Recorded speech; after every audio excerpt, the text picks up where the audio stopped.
I'm Victoria Pearson, but you can call me V. I am once again bringing you a very last minute and off the cuff vlog this morning because I wasn't entirely sure if I was going to talk about this today, because today I'm going to be talking to you about my goals for 2024. It feels like a very new year thing to be doing, but it also feels like we've been in January for 400 million years already, doesn't it?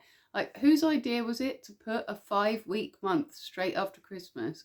It would be so much better if we had the 28-day month at the start, wouldn't it? And we could just get over it. Who could afford a 5-week month after Christmas?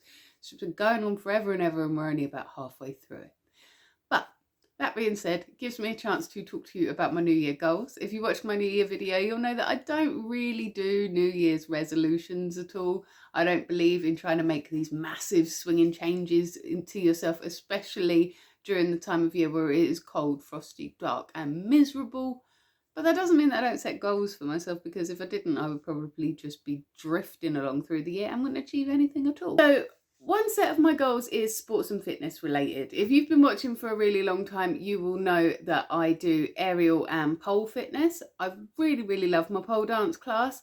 I love it because it is a great mix of strength work, cardio and flexibility, but light on the cardio. I'm not a cardio girly. I don't like it. I'm not built for running. But it's a great mixture of strength and flexibility. It gives me a really good social aspect as well, because it's quite a sociable class and there's lots of really nice people there who are very supportive of each other.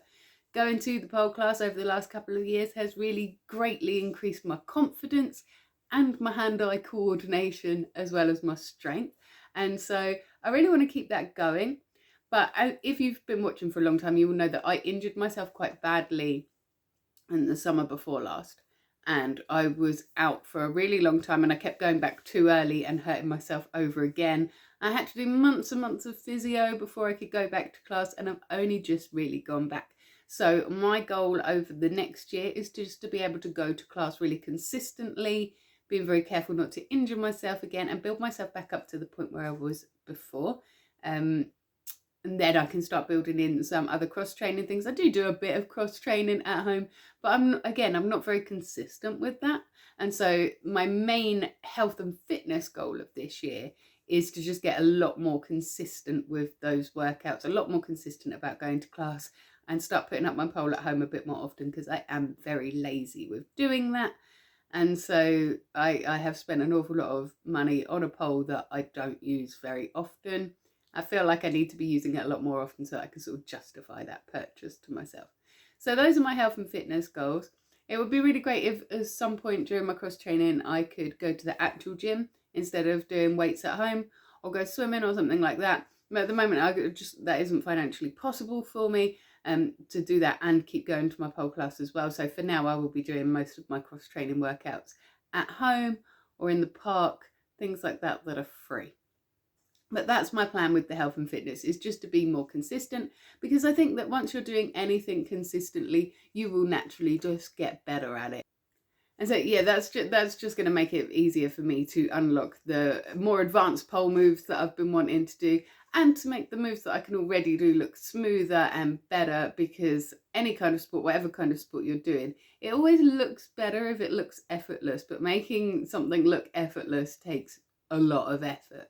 And so I want to really put that effort in over the next year, get that consistency so I can get that really effortless flowing look about it, where, you know, people make it look easy and you're like, oh wow, I want to make it look easy and make some people say wow. At the moment I am quite clumsy, but I'm still a lot better than I was when I started. So it's really great that I can see that progression, and I'm hoping to see a lot more progression over the next year. Those are my sort of health and fitness goals for the year. It's really just about consistency and improving where I am at. But obviously those aren't my only goals for the year.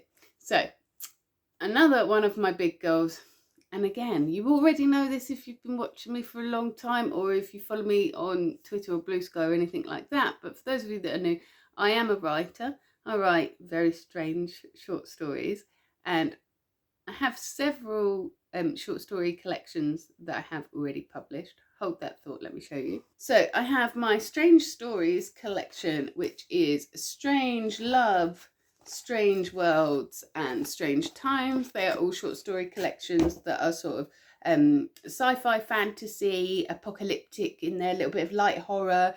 There's a little bit of everything in there. They're all quite sort of dark. So I've got those 3 out already. I have also got my Once Upon a Twisted Fairy Tale, which are all my retellings of various different fairy tales. Again, they're for grown-ups, they're not for children. They're not very sexual, but they are quite violent and sometimes quite dark. And I've also got A Tale of Two Princes, which I'm not actually going to show you because I don't have a copy with the new cover up yet. So what I'll do is use the magic of magic to put the cover there. Isn't it pretty? My daughter helped redesign the cover for me because I didn't like the cover of my old one. And I have also been involved in a few anthologies. I've been in Slipping Through with 3 different authors. I've read some stories from that to you already. There's a couple of others that I've been in as well that I don't actually have copies of. And one of my stories also appeared in Michael Wombat's Johanna and Sebastia's Big Day Out. That's another short story collection. One of my short stories actually inspired one of Wombat's short stories, and so he included it in his collection, which was lovely. And so writing wise, I have a lot of goals this year, and I've brought out lots of short story collections. I have actually also written a novel, but I'm not self-publishing that. I am looking for an agent for that. And so one of my big goals this year is to keep submitting to agents, because I get very socially anxious and then I start overthinking things and then I just don't submit stuff. And so to keep submitting to agents is one of my big goals. To actually find an agent this year would be awesome. And then I have a sequel to that novel as well that I've got a really rough, dirty draft of that I need to edit and polish up. So that is my main writing goals for the novels this year.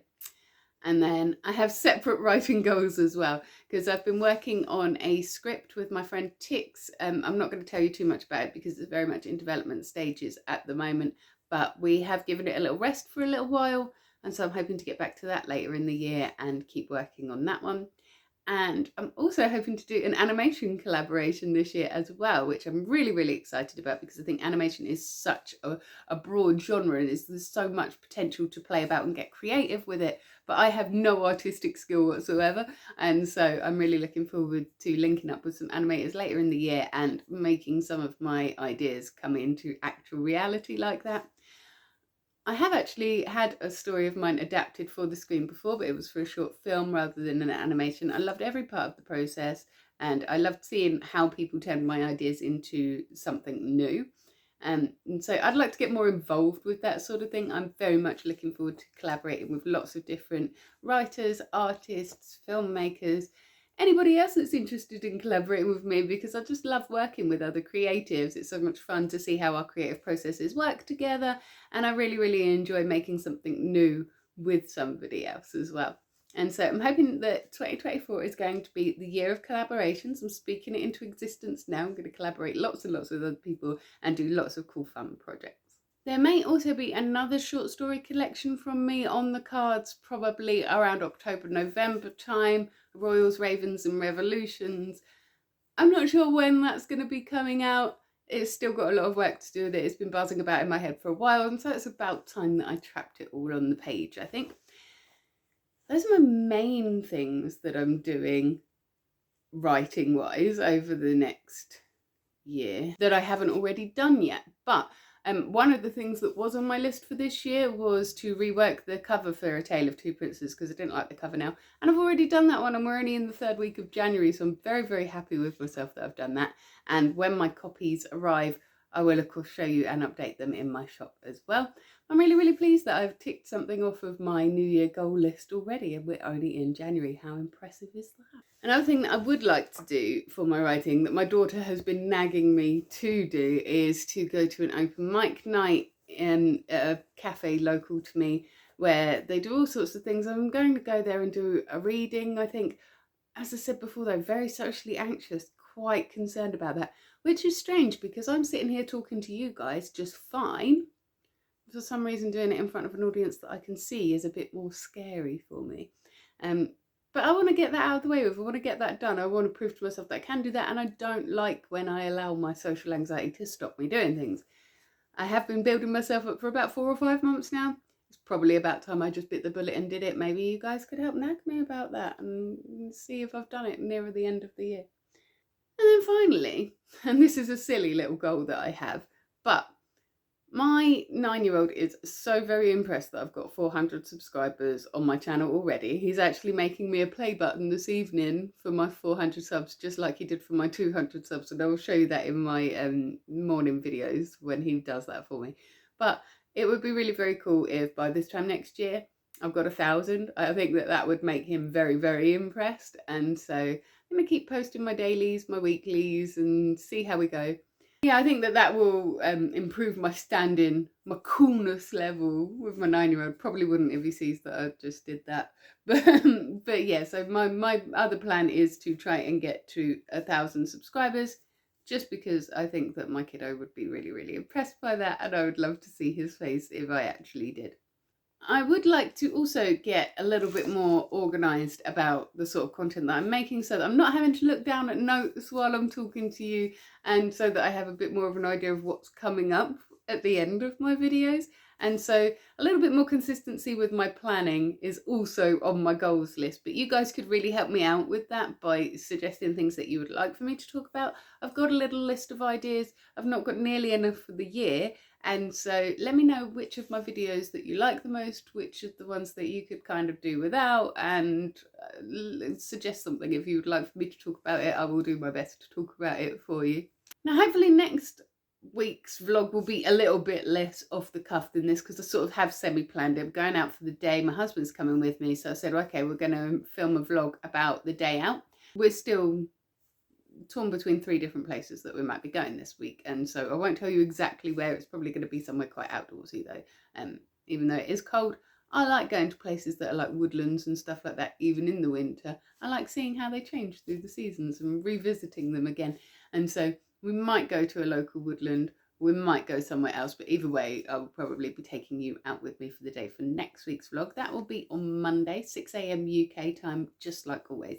But if you can't wait until then to see me, I do understand, I'm pretty awesome. But I will be here every single morning in your shorts, taking a great big deep breath, letting you know what I'm grateful for, sometimes telling you what's challenging me today.